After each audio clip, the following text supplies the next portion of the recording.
J'utilise Laser depuis plusieurs années maintenant et c'est vraiment un matériel que j'adore. J'en ai parlé souvent et j'en parle toujours souvent. J'adore pouvoir laisser le télescope shooter pendant des heures dehors pendant que moi je suis au chaud sous mon plaid dans le canapé et pendant même que je vais me coucher et que lui il travaille toute la nuit et je récupère mes photos le lendemain. Enfin, c'est un confort franchement qui est juste dingue. Au fil du temps, j'ai découvert pas mal de petits trucs par-ci par-là pour utiliser Laser au maximum de ses capacités. Dans cette vidéo, je vais vous en présenter quelques-uns. Ok, alors la première astuce, elle consiste à changer la manière dont vous connectez à Laser. En fait, on va toujours passer par le Wi-Fi ici, mais je sais pas vous, moi, un truc qui m'a frustré énormément quand j'utilisais Laser, bon là, avec cette méthode-là, j'ai plus de soucis, mais avant, c'était super pénible. C'était des déconnexions intempestives qui revenaient et c'était vraiment pénible. Ils mettaient auto-reconnect, je sais pas si ça vous est déjà arrivé. La manière que j'ai trouvé de régler ça et qui marche le mieux pour moi, c'est de passer en station mode. Donc là, on est dans les réglages de Wi-Fi de Laser. Wi-Fi ici, je clique dessus. Et ici, en bas, on a ce qu'on appelle station mode. Qu'est-ce que c'est? En fait, la manière de base de se connecter à Laser, c'est que Laser, lui, va générer un Wi-Fi. On connecte le PC, la tablette, le téléphone au Wi-Fi qui est généré par Laser. Et voilà. Le problème, c'est que on n'a pas de connexion Internet. Et en plus, en tout cas dans mon cas, j'avais beaucoup de déconnexions, ce qui était pénible, même en étant juste à côté. L'autre manière, c'est d'utiliser le station mode. Le station mode, qu'est-ce que c'est? En fait, c'est le Wi-Fi, c'est Laser qui va se connecter au Wi-Fi de votre maison. Et donc vous êtes aussi connecté au Wi-Fi de la maison. Les deux se connectent sur le même Wi-Fi. D'une, il y a beaucoup moins de déconnexion. De deux, ça permet d'être plus loin parce qu'à la limite, si votre box se trouve un peu entre les deux, ça peut faire un relais en fait entre Laser et votre appareil, votre mobile. Et en plus, ça vous permet d'avoir toujours accès à Internet pendant que vous utilisez Laser. Donc comment on fait ça? C'est très simple, il faut aller dans Station Mode ici. Et donc là, vous cochez cette petite case et il va normalement détecter les autres Wi-Fi qui sont apportés. Là, par exemple, il y a le Wi-Fi de ma maison ici. Donc on voit où je suis connecté sur le Wi-Fi de ma maison. Donc vous connectez ici, vous rentrez votre mot de passe et c'est fini. Et ça marche super bien. Astuce numéro 2, renommez vos filtres. Donc, si vous avez une roue à filtres, par exemple ici, hop, on peut choisir la position de ces filtres. Donc de base, ça va être 1, 2, 3, 4, 5, 6, 7, enfin si vous avez 7 slots. Et en fait, après, il faut savoir, ok, je veux faire de la luminance, ou je veux faire du S, ou je veux faire du G, du vert. Il faut se souvenir de quelle position il s'agit. Donc là, en fait, si vous allez dans Filtres, ici, vous pouvez renommer chacun des filtres. Et c'est ce que j'ai fait, par exemple. Moi, mes filtres, ils sont en LRGB SHO. Voilà, comme ça, c'est le plus simple. Donc pour ça, évidemment, quand vous mettez vos filtres dans votre roue à filtre, il faut bien se souvenir quel filtre est à quel slot. Mais au moins, là, vous le faites une fois et après, vous avez juste à choisir les bons sans faire fonctionner votre mémoire et sans risquer de vous planter. Astuce numéro 3, c'est filtrer les astres que Laser va vous présenter. Par exemple, alors je vais revenir dans Preview ici. Donc dans la vue Tonight Best que vous avez quand vous cliquez sur la petite loupe pour aller chercher votre astre et faire le go-to. Donc là, vous avez toujours les planètes au début et après, vous avez différents astres. Ces astres-là, la recherche qu'il vous fait, vous pouvez filtrer en fait. Si vous cliquez sur la petite flèche ici, vous pouvez filtrer de quelle heure à quelle heure vous allez shooter, donc de quelle heure à quelle heure sont les astres. Et donc là, je peux changer le curseur. Par exemple, je peux mettre de 21h à 3h du matin. On peut changer l'altitude. Par exemple, si vous voyez rien en dessous de 30 degrés, vous mettez 30 degrés. Et on peut changer aussi les zones qui nous proposent. Si par exemple vous ne voyez pas le sud parce que vous avez une maison ou autre, vous décochez ici et il ne vous proposera pas d'astre qui se trouve dans cette zone-là. À partir de là, vous faites appliquer et voilà. Et là, il vous remet les bons astres qui correspondent à vos filtres. De la même manière, ici, vous pouvez filtrer plus par type d'astre. Ici, vous pouvez avoir les objets Messier. Ici, vous pouvez avoir les objets NGC. Et vous pouvez même en mettre en favori. Par exemple, si on va mettre M42 en favori, donc je vais chercher M42, hop, je clique dessus, je fais un glisser sur la gauche, je fais Add to, Et là, soit c'est my favorite de base, soit vous pouvez créer des catégories. Par exemple, une catégorie nébuleuse, une catégorie ce que vous voulez. Donc vous cliquez, par exemple, hop, my favorite. Et si je retourne ici, vous pouvez voir dans my favorite que la nébuleuse d'Orion est bien sélectionnée, ce qui vous permet de retrouver vos astres favoris plus rapidement. Astuce numéro 4, on va quitter ça, c'est de pouvoir faire un alignement sans voir l'étoile polaire.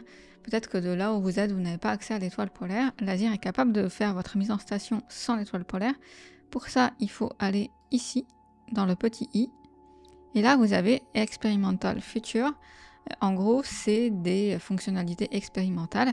Et là, il y a ce qui s'appelle All Sky Polar Align. Vous cliquez ici. Et en fait, ce que ça va faire, c'est que maintenant, quand vous allez dans PA ici, eh ben, vous avez une autre méthode d'alignement polaire. Cette méthode-là, je l'ai testée dans ma formation complète sur l'Azir et ça marche plutôt bien. Donc voilà, à savoir que c'est pas une fatalité si vous n'avez pas d'étoile polaire. Astuce numéro 5, faire directement le pré-traitement, donc l'empilement de vos images directement depuis l'Azir. Pour ça, on va aller sur cette icône-ci. On va aller dans Post Stacking, donc là c'est en fonction de ce que vous voulez. On va faire DSO Stacking, donc Deep Sky Object, donc le ciel profond. Et donc là, ce qu'on va faire, c'est qu'on va sélectionner, c'est très simple, on va sélectionner toutes les lights déjà qu'on veut additionner, qu'on va empiler. Donc là, tout seul, il a sélectionné des lights. Si vous cliquez sur l'icône de l'image ici, il va vous afficher la photo. Vous pouvez en supprimer en appuyant sur le petit moins ici, ou vous pouvez en ajouter en cliquant sur le petit plus.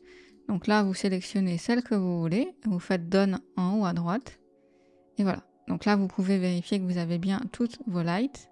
Ensuite, on va passer au Master Dark. Donc soit vous avez déjà des Master Dark, des Master Flat et des Master Bias. Donc dans ce cas-là, vous les indiquez ici. Soit vous ne les avez pas, vous voulez les créer. Et dans ce cas-là, vous allez sélectionner les Dark que vous voulez. Et il va vous créer des Masters. Donc par exemple, on prend ça, hop, je fais Create.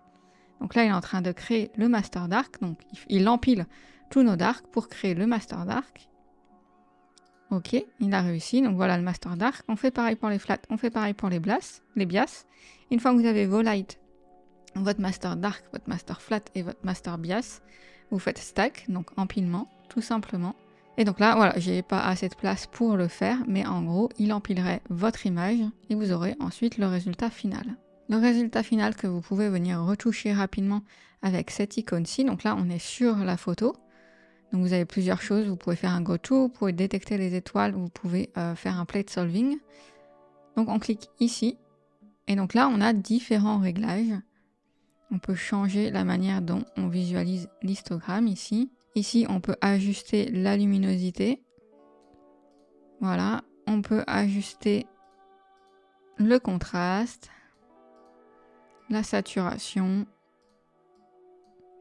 ou inverser l'image. On peut aussi recadrer notre photo. On peut la retourner. Enfin voilà, il y a pas mal de petits trucs.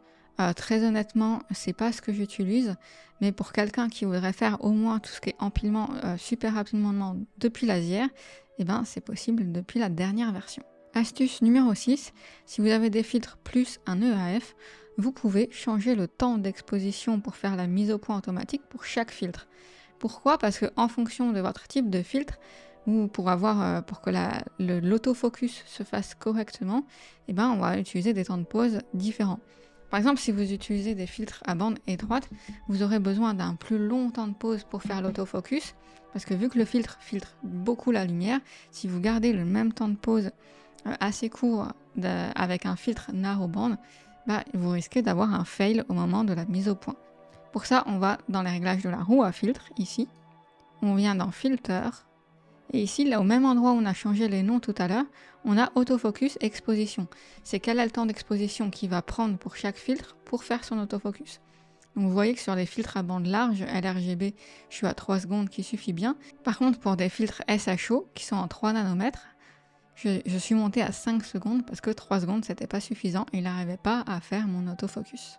Enfin, dernière astuce qui est plus de l'ordre de l'esthétisme, de l'artistique même, mais qui est quand même vachement important, c'est quand vous allez choisir un astre pour le shooter, Donc lui, il va faire un auto-center, par exemple, je sais pas, moi, on va viser M31, il va aller shooter, il va voir M31, il va faire un plate solve et il y a le fameux auto-center.